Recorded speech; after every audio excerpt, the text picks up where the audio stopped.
Hello and welcome back to my Satisfactory guide. Slowly but surely we have reached one of my favorite topics in Satisfactory, trains. So what are trains and how do we use them? I guess you all know what trains are if you haven't been living under a rock for the past 200 years, but the big question is, how do we use them in Satisfactory? Well, they excel at transporting large quantities of items across great distances, but they could also be a good replacement for belts across medium distances as well. They are unlocked through a tier 6 hub milestone, and in that first milestone you will have everything you need to set up a single train line. But if you want multiple trains on the same track, the thing that allows them not to crash with each other is train signaling, and that is the very next milestone, so make sure you get that ASAP. At least one train station in the network needs to be powered to provide electricity to the rails, and the rails themselves can be used to transmit power to remote outposts. That means if you connect the other stations to a separate grid, that grid will receive electricity through the monorail system, even if it's all the way across the map. Similarly, connecting one station to my channel can transmit useful weekly tips and guides all across your rail network for you to enjoy wherever you are. So go ahead and subscribe now.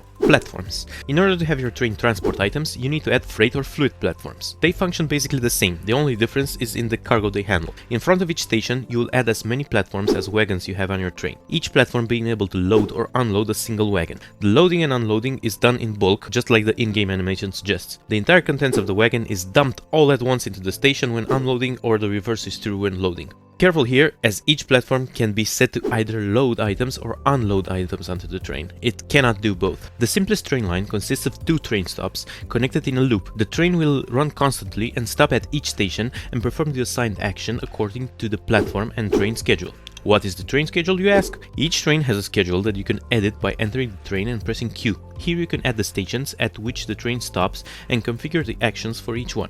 So if we add another station to our loop, the train will only stop at that station if it's added to the train schedule. Beside the train stop name itself, you can configure some other things in here for each station as well. You can specify what item type to load and what to unload at each stop. This is useful when you have multiple trains stopping at the same station.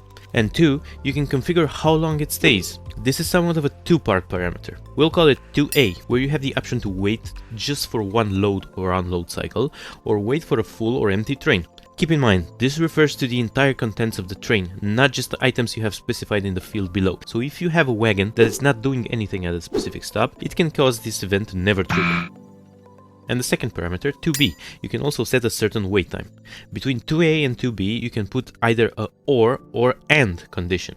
This way you can make sure it waits a number of seconds in the train station, or you can choose to ignore the condition placed at 2A and make it leave anyway. Using this, you can avoid certain situations like the one I mentioned before. Tweaking these parameters along with the load-unload for each platform make for a dynamic system that should fulfill most of your needs.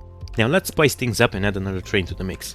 This train, with nothing to stop it from moving forward, can end up crashing into the other one and derail it. To fix this, you simply look at the derailed train and press E, but you don't want to do that every time, so that's where train signals come in. The first type of signal is a block signal. This is used to divide the train track into blocks.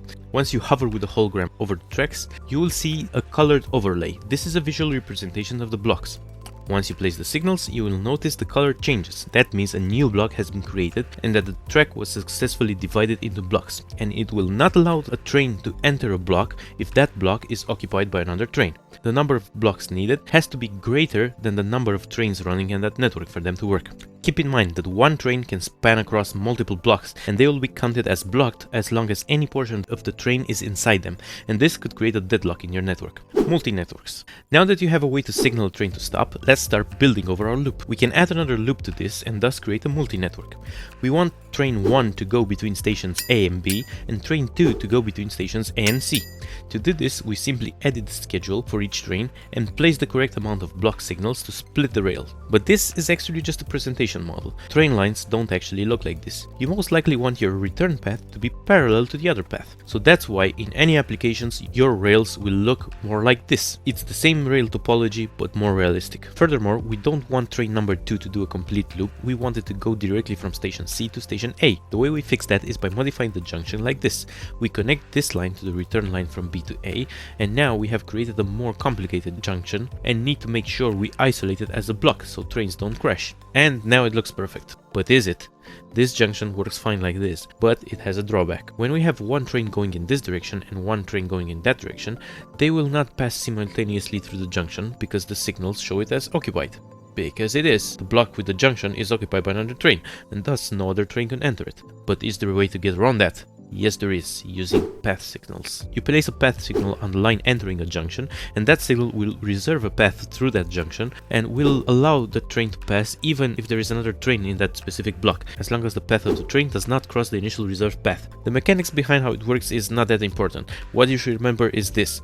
Place a path signal going in and a block signal going out, and you should be fine. The downside of path signals is that the train needs some time to reserve its path, so placing a block signal right before a path signal will cause the train to slow down in between them. Now that we have all the tools available, we can learn to build junctions.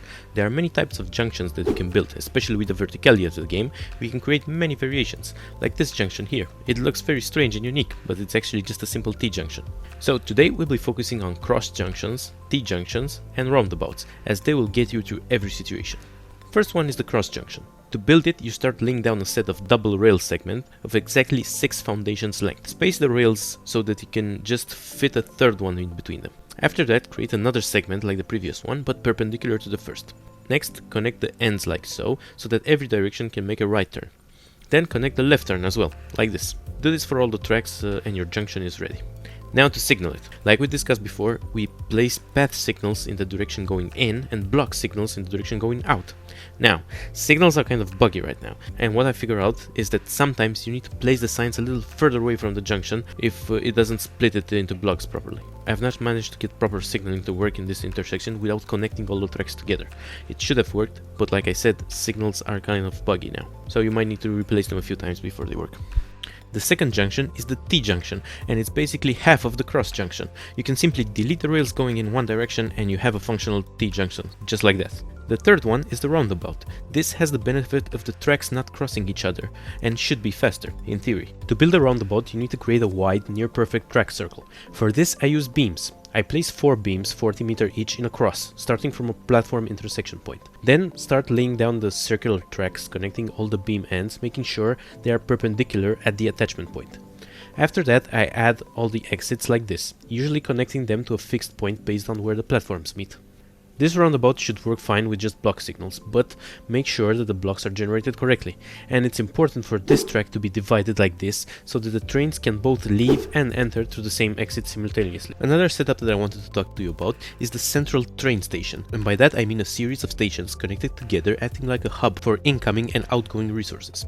What I do is put them next to each other with entrances connected on one side and all the exits coming out the other side, going all around, coming back to the initial point. But I make sure I also have a loop like this to allow easy access for potential trains coming from the left side, but also to enable trains to circle back if needed. Now let me know what type of junctions you use that I have not covered, and don't forget to come back for more Satisfactory tips.